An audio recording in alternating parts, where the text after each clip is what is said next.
Hello students, good morning. इस session में हम इनडायरेक्ट स्पीच पढ़ेंगे, यानी हम किस प्रकार से डायरेक्ट स्पीच को इनडायरेक्ट स्पीच में चेंज कर सकते हैं, यही हमें पढ़ना है। इसी को हम कहते हैं ट्रांसफॉर्मेशन ऑफ नरेशन, यानी हम नरेशन सीख रहे हैं। बहुत ध्यान से समझना, बहुत आसान बना दूंगा इसे। सुनो, इसमें हमें देखना है सबसे पहले कि टेंस कौन सा है हमारे रिपोर्टिंग स्पीच में। यानी इस तरफ देखो, V5 लिखा है सेज। V5 मतलब प्रेजेंट का इंडेफिनिट, तो इधर कोई चेंज नहीं आएगा। अगर प्रेजेंट इंडेफिनिट इधर लिखा हो तो इस तरफ के सेंटेंस में कोई चेंज नहीं आता है। यहाँ भी देखो, फ्यूचर का इंडेफिनिट लिखा है, विल मतलब फ्यूचर, और से मतलब V1, क्योंकि विल और शैल के बाद V1 ही इस्तेमाल होता है। तो प्रेजेंट अगर लिखा हो या फ्यूचर लिखा हो कॉमा से पहले, कहने का अर्थ रिपोर्टिंग स्पीच में, तो फिर इधर के सेंटेंस में कोई चेंज नहीं आता है। लेकिन अगर आपको पास्ट मिल जाए लिखा हुआ पास्ट, तो आप समझ जाइए कि इधर चेंज आएगा। पास्ट में ही इधर के सेंटेंसेस में चेंज आता है। करेक्ट है यहाँ तक? आइए अब हम इसको एक एक करके बारीकी से बनाने की कोशिश करते हैं, और ये सारे क्वेश्चंस बहुत इजीली बन जाएंगे अगर हम टेंसेस पर ध्यान दें तो। समझते हैं। अरुण लिखा है तो अरुण हम भी लिखेंगे, सेज का सेज लिखेंगे, और दैट लिखेंगे। दैट कंजंक्शन है। दैट इसलिए कि यहाँ देखो फुल स्टॉप लिखा है, यानी फुल स्टॉप वाले सेंटेंस के लिए हम कंजंक्शन दैट का इस्तेमाल करते हैं। अरुण सेज दैट, बस जो है एज इट इज़ लिख देंगे। There is no ink in the ink pot. Correct. और फुल स्टॉप लिखेंगे। इसमें हम कोई भी कोटेशन मार्क नहीं लिखेंगे, यानी कि डबल इन्वर्टेड कॉमा का इस्तेमाल नहीं होगा, ना ही सेंटेंस के बीच में कहीं पर कॉमा होगा। आपने देखा कि अरुण सेज लिखा है तो मैंने भी वही लिखा, और there is no ink in the ink pot, ये बात भी हमने सेम लिखी है, सिर्फ बीच में हमने यहाँ पर दैट लगाया है। क्यों ऐसा? क्योंकि इस तरफ का जो टेंस है वो प्रेजेंट का इंडेफिनिट है। तो रिपोर्टिंग स्पीच में, इसको हम लोग रिपोर्टिंग स्पीच कहते हैं, ठीक है। रिपोर्टिंग स्पीच में अगर प्रेजेंट टेंस या फ्यूचर टेंस का इस्तेमाल हुआ है तो हम बाकी के सेंटेंसेस में कोई चेंज नहीं लाते हैं। नेक्स्ट क्वेश्चन देखते हैं। The teacher says the girl was lazy. हम द टीचर का द टीचर लिखेंगे, घबराना नहीं है और इत्मीनान से इसको समझना है। The teacher says that, that इसलिए कि हमारा अंदर का जो सेंटेंस है, ये वाला सेंटेंस, वो फुल स्टॉप पर ख़त्म हो रहा है। तो फुल स्टॉप पर ख़त्म होने वाला सेंटेंस असर्टिव सेंटेंस कहलाता है या इम्परेटिव सेंटेंस कहलाता है। तो यहाँ पर ये असर्टिव सेंटेंस है। असर्टिव सेंटेंस में अफर्मेटिव सेंटेंस आता है और नेगेटिव सेंटेंस आता है। अफर्मेटिव सेंटेंस होना मतलब किसी बात को हाँ में कहना, पॉजिटिवली कहना, और नेगेटिव सेंटेंस मतलब नेगेटिव सेंस में कहना। तो हमने कहा है द गर्ल वॉज लेजी, मतलब लड़की आलसी थी, तो हम इस बात को अफर्म कर रहे हैं, कंफर्म कर रहे हैं। तो द गर्ल वॉज लेजी ये एक अफर्मेटिव सेंटेंस है, जो कि असर्टिव सेंटेंस का ही एक भेद है, एक काइंड है। तो असर्टिव सेंटेंस का दो भेद हो गया, अफर्मेटिव सेंटेंस और नेगेटिव सेंटेंस। इसको चेंज करते हैं इनडायरेक्ट स्पीच में। The teacher says that the girl was lazy, that's it. आप देखिए कि हमने दोनों ही तरफ के सेंटेंसेस को सेम लिखा है, सिर्फ और सिर्फ दैट जैसे कंजंक्शन का इस्तेमाल करके। अगर इधर के सेंटेंस में फुल स्टॉप हो तो हम दैट जैसा कंजंक्शन ही इस्तेमाल करते हैं। कंजंक्शन का काम होता है लेफ्ट और राइट साइड के सेंटेंसेस को ऐड करना, कंजंक्ट करना, जोड़ना। कंजंक्ट मतलब ही होता है जोड़ना। हम फिर से देखेंगे कि इधर का टेंस प्रेजेंट का इंडेफिनिट, यानी कुछ भी चेंज नहीं आएगा। तो इसका हम नरेशन कैसे बनाएंगे? द प्रिंसिपल, कई सवाल हम इसमें लेंगे तो वीडियो थोड़ा लंबा होगा, लेकिन बिना समय को बर्बाद किए हम इसे सॉल्व करते चले जाएंगे। आप देखिए कि हमने सेम लिखा है, सिर्फ दैट का इस्तेमाल किया है। Mukesh will say dinner is ready. Mukesh कहेगा कि रात्रि भोजन तैयार है। तो जब मुकेश से हम लोग मिलेंगे तो मुकेश ऐसा कहेगा। कहेगा मतलब विल से। तो हमने देखा कि रिपोर्टिंग स्पीच में फ्यूचर टेंस है, विल से मतलब फ्यूचर टेंस। फ्यूचर टेंस में भी सिर्फ हम दैट लगाकर कंजंक्शन से आगे के सेंटेंस को जोड़ देते हैं, बिना आगे के सेंटेंस के टाइम और टेंस को चेंज किए। सेम लिख दिया हमने। Mukesh will say that dinner is ready. फिर हम देख लेंगे कि इधर का टेंस कैसा है। तो हमने देखा फ्यूचर का टेंस है। फ्यूचर इंडेफिनिट जैसे ही आ गया तो हम बस कंजंक्शन ऐड करेंगे, लिखेंगे, सारी बात एज इट इज़ लिख देंगे। नो बॉडी यहाँ लिखा है तो हम भी लिखेंगे nobody. Actually nobody यहाँ पर अलग अलग लिखा गया, लेकिन होना चाहिए एक साथ प्रोनाउन के तौर पर, तो हमने इसे एक साथ लिखा है। नो बॉडी अलग अलग नहीं है, क्योंकि ये एक प्रोनाउन होता है। Nobody was in the room. I hope it is very easy for you. Correct. Next, फिर से हम देखें इधर का टेंस क्या है। तो हम देख रहे हैं कि फ्यूचर का इंडेफिनिट है, इसको हमें चेंज करना है इनडायरेक्ट स्पीच में। तो हम कहेंगे मिस्टर पांडे विल से, नज़रें जमाए रखो और इसे समझते चलो। Mister Pandey will say that Suresh will not pass. As it is लिख देंगे। सुरेश चूँकि प्रॉपर नाउन है, इसीलिए इसकी स्पेलिंग हम कैपिटल से ही शुरू करेंगे। लेकिन ऊपर के क्वेश्चंस को देखो जिसमें नो बॉडी लिखा है, तो क्वेश्चन में तो डायरेक्ट स्पीच में तो नो की स्पेलिंग एन कैपिटल है, लेकिन हमारे आंसर में हमने क्या लिखा है? नो बॉडी का एन स्मॉल लिखा है। अभी हमने आंसर और आंसर बोला था, जानकर बोला था कि आपको मैं समझा सकूं।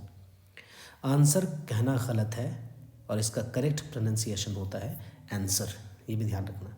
Answer, answer, this is right. आप जानते हैं कि हमारे इस चैनल पर आपको प्रोनाउंसिएशन अच्छा मिलता है। वीना साइड, अब क्या ध्यान देना है कि हम पास्ट में आ चुके हैं। अगर ये बात, पूरी बात पास्ट में कही गई है तो निश्चित तौर पर इस बात की हमें टाइमिंग जो रखनी होगी वो पास्ट में रखनी होगी। क्यों? क्योंकि इस बात को हम सुनकर आज बता रहे हैं, और ये बात कब बोली गई थी? तो कल बोली गई थी। इसीलिए हम आगे की बातों का जो टाइम है वो पास्ट में रखते हैं। क्यों? तो इससे पहले की जो टाइमिंग है वो पास्ट में है। तो कॉमा से पहले, ये इस कॉमा से पहले अगर इधर की बात पास्ट में होती है तभी इधर की बातों में चेंज आता है। किस किस चीज़ में चेंज आता है? टाइम और टेंस में। अब बहुत ही साधारण सा नियम है। वीना सेड दैट, अनुपम की जगह अनुपम लिखना है क्योंकि ये नाम है, हम चेंज नहीं कर सकते अपनी बातों में। वीणा ने भी अनुपम का नाम लिया है तो हम भी अनुपम का नाम लेंगे, आसान सी बात है। Veena said that Anupam works very hard. Works लिखा है यानी ये V5 है। V5 मतलब प्रेजेंट का इंडेफिनिट।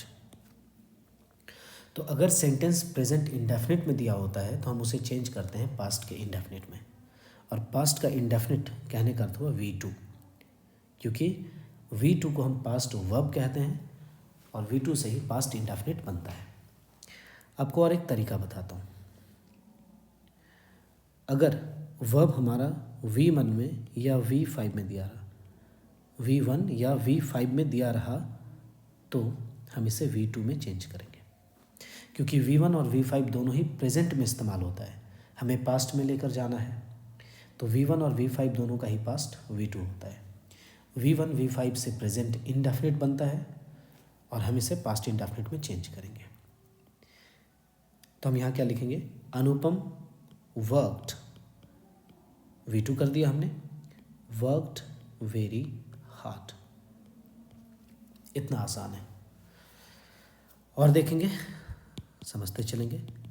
अजीत सेड दैट, अब इस सब्जेक्ट के नीचे सब्जेक्ट, वर्ब के नीचे वर्ब, एडवर्ब के नीचे एडवर्ब, जो जैसे है वैसे ही लिखते चलेंगे, टाइम टेंस को ध्यान में रखकर। रेखा एक प्रॉपर नाउन है तो रेखा का नाम हम भी लेंगे। स्विम्स देखा हमने, V5 है, V5 को कट करके किस में चेंज करेंगे, V2 में। तो स्विम V1 हो गया या स्विम्स V5 हो गया, इसका V2 क्या होगा, swam. Ajit said that Rekha swam daily. अर्थ समझो पहले वाले सेंटेंस का। अजीत ने कहा रेखा रोज तैरती है। तो जब मैं अजीत से कल मिला था तो मैं अजीत के सामने था, तो अजीत मुझे रेखा के बारे में तो ऐसा ही कह पाएगा ना कि रेखा रोज तैरती है क्यों कहा, क्योंकि मैं उसके सामने हूँ, अजीत के सामने, और मैंने अजीत से कही हुई ये बात सुन ली और आज मैं आकर देखो आपसे बता रहा हूँ, समझना बात। तो मैं कहूँगा कि अजीत मुझसे कल मिला था और अजीत ने मुझसे कहा कि रेखा रोज़ तैरती थी, करेक्ट, रोज़ तैरती थी, हम ये कहेंगे। या तो आप इसको पास्ट में भी ले जा सकते हैं और अगर आप चाहें तो इसको प्रेजेंट में भी रख सकते हैं, रेखा स्विम्स डेली, ये भी करेक्ट। क्यों, हैबिट है ना रेखा की ये आदत है कि वो रोज़ तैरती है, तो आदत वाली बात को हम चेंज नहीं करते हैं, हम सेम टेंस में रखते हैं। ठीक है, चलिए आगे थोड़ा बढ़ते हैं और इसे हम समझने की कोशिश करते हैं।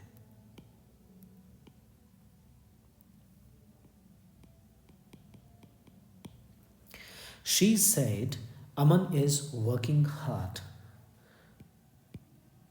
कल कहा है उसने ऐसा, तो हम कहेंगे She said that Aman, देखो यहाँ is मतलब प्रेजेंट और वर्किंग में ing मतलब कंटिन्यूअस। हेल्पिंग वर्ब से टाइम जानो, मेन वर्ब से टेंस जानो, और टाइम टेंस आसपास ही होते हैं इंग्लिश के सेंटेंस में। टाइम हमेशा पहले होता है, टेंस हमेशा बाद में होता है। तो इज से पता चला प्रेजेंट और आईएनजी से पता चला कंटिन्यूअस, यानी ये सेंटेंस प्रेजेंट के कंटिन्यूअस में दिया है। तो कौन से टेंस में इसको चेंज करेंगे, प्रेजेंट कंटिन्यूअस पास्ट कंटिन्यूअस में चेंज होता है। आप सीधी सी बात ये समझें कि इधर का सेंटेंस प्रेजेंट के जिस भी टेंस में दिया हो, प्रेजेंट सिर्फ बन जाएगा पास्ट और टेंस जो भी है वो सेम टेंस आ जाएगा। यानी प्रेजेंट इनडेफिनिट चेंज होगा पास्ट इनडेफिनिट में, प्रेजेंट कंटिन्यूअस पास्ट कंटिन्यूअस में, प्रेजेंट परफेक्ट पास्ट परफेक्ट में, present perfect continuous past perfect continuous में, और प्रेजेंट सिंपल पास्ट सिंपल में। ध्यान रहे सिंपल टेंस और इंडेफिनिट टेंस अलग अलग टेंस होते हैं। कई विद्वान, कई शिक्षक और कई किताबें इन दोनों टेंसेस को एक ही मानते हैं, लेकिन कई शिक्षक, कई किताबें, कई विद्वान इन टेंसेस को अलग मानते हैं और अलग मानकर पढ़ना और समझना ही उचित है। अब हमें क्या करना है, पास्ट में जाना है, चेंज करना है। तो हमने कहा कि हेल्पिंग वर्ब टाइम बताता है और मेन वर्ब टेंस बताता है। टेंस तो हमें चेंज करना नहीं है, मतलब मेन वर्ब चेंज नहीं करना है, हमें क्या चेंज करना है, टाइम। टाइम किससे चेंज होगा, हेल्पिंग वर्ब से। तो बस इज़ एम आर अगर मिले आपको तो उसको वॉज वर्ब में चेंज कर दीजिए। क्यों ऐसा, क्योंकि इज़ को जैसे हम वॉज करेंगे ये टाइम हो गया पास्ट, और मेन वर्ब को अगर हम चेंज कर देंगे तब तो टेंस चेंज हो जाएगा और टेंस में चेंज करना नहीं है, इसलिए हम वर्किंग का वर्किंग लिखेंगे। एडवर्ब हार्ड लिखा है, हार्ड हम भी लिखेंगे और यहाँ पर फुल स्टॉप लगाएंगे। She said that Aman was working hard. उसने कहा कि अमन कड़ी मेहनत करता था।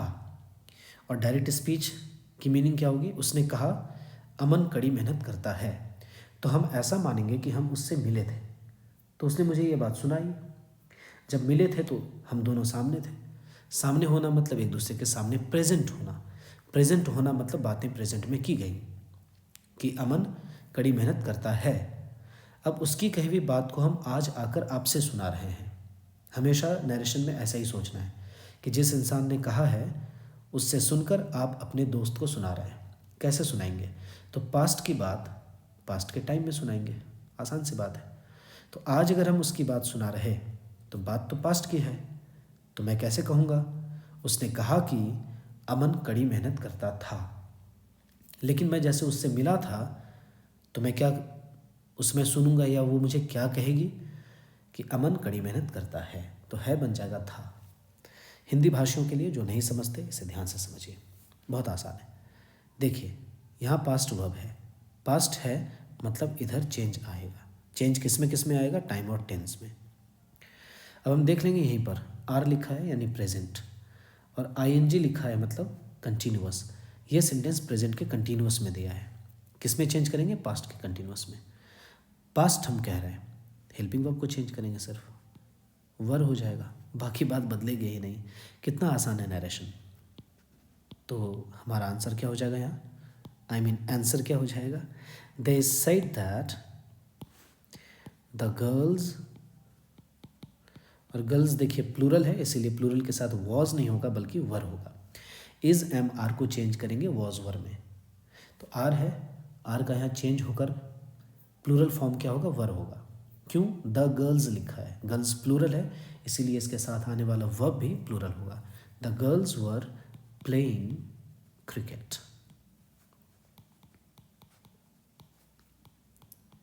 आई hope this is very easy for you to understand. हमने कितने क्वेश्चंस लिए? 2, 4, 6, 8, 10 questions. Thank you so much. मैंने इतना आपको बताने की कोशिश की। 10 questions are very enough for us to understand the concept of narration in this video. जुड़े रहिए, सीखते रहिए। जय भारत, जय Hind. Thank you so much.